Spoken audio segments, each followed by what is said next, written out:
Good afternoon, and welcome to the garden. Welcome, Garden Conversations with Rose. On today, January the 2nd, a day of accomplishment, a day of extra royalty, a milestone day for me as I think about my life. So, on today's date, 40 years ago, on January the 2nd, 1986.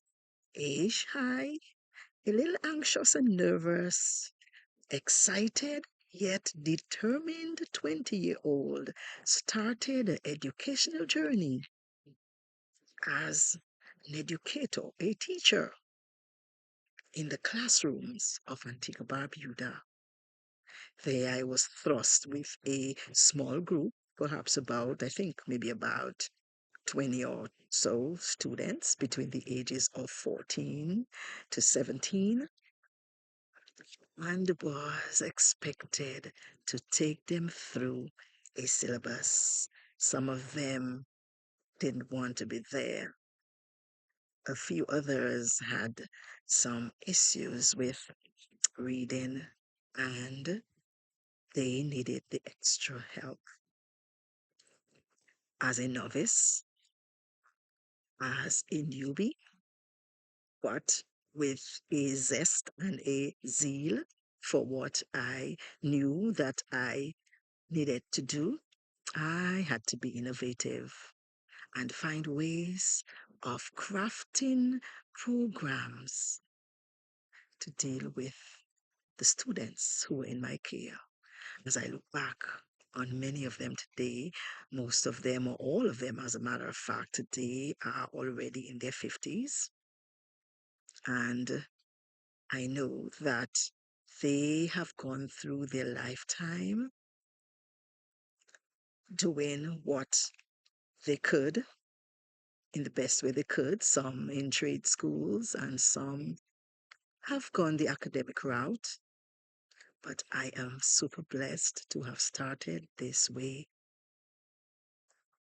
As I moved on and was thrust into another setting, I once again had a larger number, 28 to be exact, of 9 to 10-year-olds. That was the second group that I taught. I remember many of them were boys. And at that point, I realized and understood that our educational system hadn't been adequately providing for the young men in our care. And again, it was difficult. So many occasions I cried because I realized they were just not competent. I had to find ways to reach them. Sometimes I was successful, sometimes I wasn't. I'm grateful for the support that I would have received from the Canadians who, at that time, came to Antigua during the summer vacation and provided us with the workshops, then known as OCAD workshops. For those who have been in the profession for a number of years, understand what I'm talking about. And so through those OCAD workshops, I was able to gain and garner some key strategies that would have allowed me to engage my students. Again, we never are always successful with all our efforts, but there have been some who have improved. And I'm always grateful for impacting. So I'm extremely grateful for impacting the lives of so many children. I spent over 20 years in the primary section, and within the last 13 years, as a matter of fact, come next week, it will be 13 years, or rather 14 years, since I've been in the secondary section, both and as an administrator and also a classroom teacher, because I would have taught on many occasions in the secondary system as well, from first all the way up to fifth. And so I am always grateful. Teaching has been my heart. Although on many, many instances, this heart here has cried. This heart here has been disappointed because of varying situations that would have occurred. The waters have been murky at times, have been rough, have been menacing, but I've stayed the course. I've been determined and I've had the desire to continue to impact the lives of a large number of young people, many of whom are now adults. As I said before, my first group of students, they're all in the 50s. I'm certain, even those who I gravitated towards once I had completed that section with the first group, they too would have been. So I've got students in their 50s, their 40s, their 30s, their 20s, and of course now currently my students are now teenagers, and of course there are a few preteen students as well in first form. I am grateful to have served. I am grateful. I am grateful. I've seen the good. I've seen the different. I've seen the bad. I've seen the ugly. I've cried, like I said before. I've erred as well, because of course I had to navigate and maneuver. So I did make mistakes along the way. And so I'm hoping that those persons who I might have wronged, I hope you forgive me, because Miss Denard or Mrs. Gordon hadn't intended to do that. Hurting people isn't something that I find pleasure in doing. So I really do apologize if I indeed did do that. I have seen among colleagues and even with leaders I've worked, I've seen many different types of faces, faces of embrace, faces of shunning, faces of indifference, faces of malice, faces of ill, faces of collaboration. I've seen many, many faces, but throughout all of this, I've continued to stay the course. I'm appreciative for every little experience that I would have garnered. I'm grateful to all of my students for allowing me to impact you. I'm grateful to all of you parents with whom I've interacted, those whose interactive moments have not been all that great, and those of you who have been good. I'm grateful for the colleagues of mine. There are so many, so I'm not going to call any names whatsoever. There are so many names. Those of you with whom I've worked, and we've worked very well, I salute you. Keep up hard work. Those of you who have dropped a few points, you need to step up your game, because there's nothing worse than someone who's engaged in education to drop the ball and be unprofessional and unethical and not providing a fair day's work and a fair day's pay, and also not remembering that our students are our clients. I've always said that. I believe that students are the clients who need the highest quality of product from us. I've seen leaders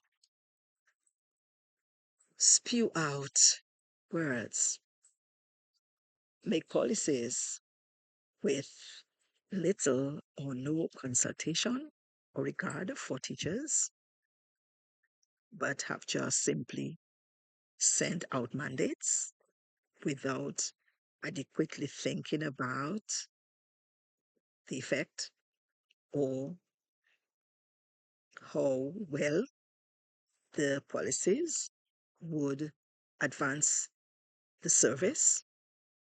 And so I want to admonish and urge our leaders and those engaged in policy making to remember that we are all part of a team, and a team works together. A team must realize the key characteristics and the skill sets of members of the team and adequately tap into those skill sets and consult where necessary in order for education and our nation's youth can progress. I want to touch on something with parents because parents, you are one of the major stakeholders. And in many instances throughout my 40 years, I have noted how much you have simply dropped the ball. And it isn't to try to make you look bad or anything, it's simply the reality.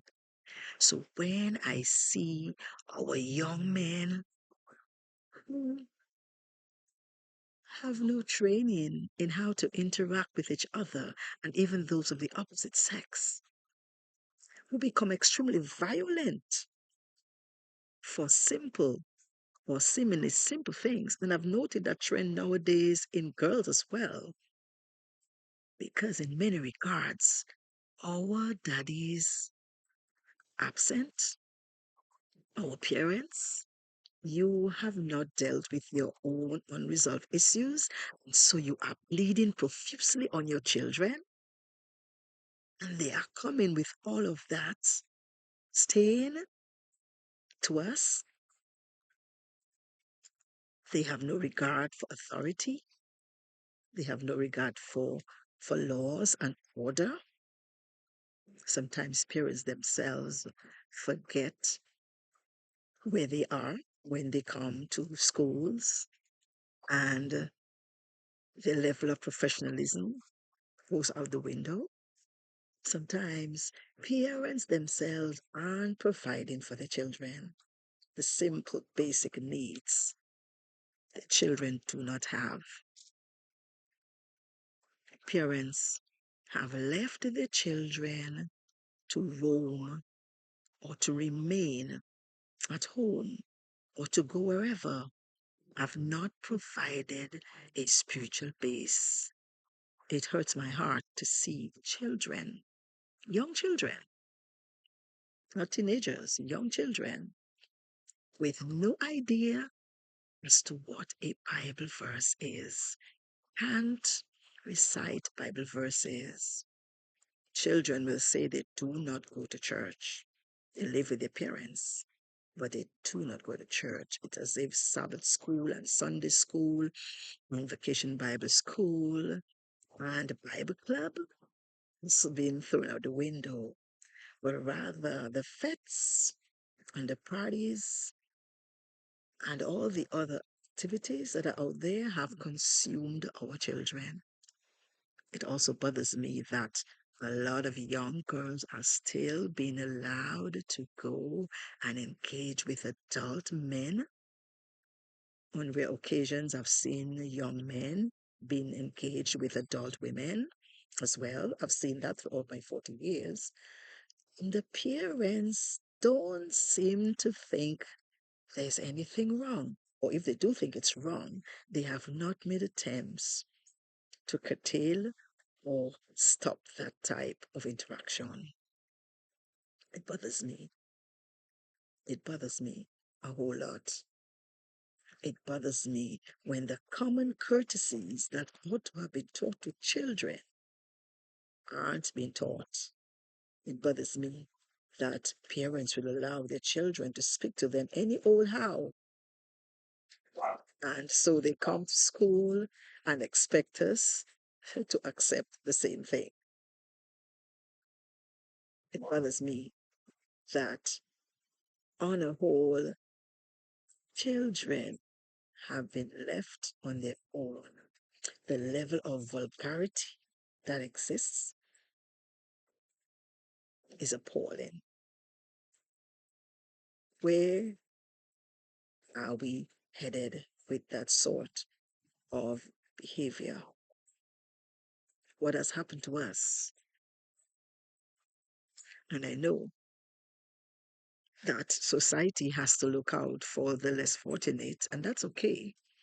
But the first responsibility should be that of the parent. And I've always said before in this space that if you as a parent, you aren't able, for whatever reason, to provide what is required in whatever way, please get some help. Parents, you need to get your emotional bearing. You need to provide a spiritual base so that when the little hearts burst in because of the pressures of life, they have a Bible verse or a spiritual base to go back to, something to hold on to take them through this stormy time. And too many of our children are angry. Too many short fuses. One of the common phrases I've always heard, me chip out, me chip out, me go chip out. Me have an anger problem. Where is that coming from? Parents, check yourself. And of course, I have to talk to my educators as well. Some of us are not doing what we ought to do. We have to remember our purpose. We must know the reason why we entered the profession and why we are in the classroom. I know it's hard. We have been left in the cold many times. We have left all alone. I know that the level of stress is extremely high as it relates to our profession, but I want us to think about what it is we're doing. Do not shortchange people's children. We have to know the types of learners that we have so as to provide for them as much as we can. Although I am still perturbed by the large number of learning disabilities that, in many regards, is way over the heads of our educators. I once heard an official or a professional, an expert, talk about the amount of screen time that is allowed to children and how it is damaging the ability to focus and to be attentive. And parents, you are to blame in many regards. I've been fortunate or maybe unfortunate to witness in many instances in the public sphere toddlers with their parents, and those toddlers are trying to have a conversation with their parents, but their parents are shutting them down.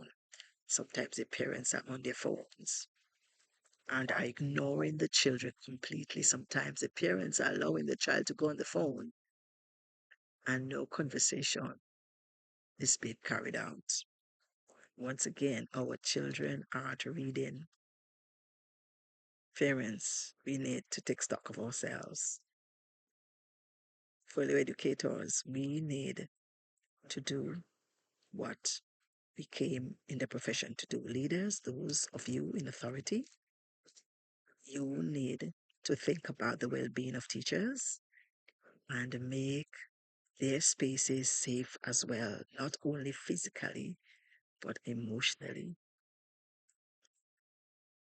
There's so many other things I can say. There's so many more things I can say for the entire 40 years I've been in this profession.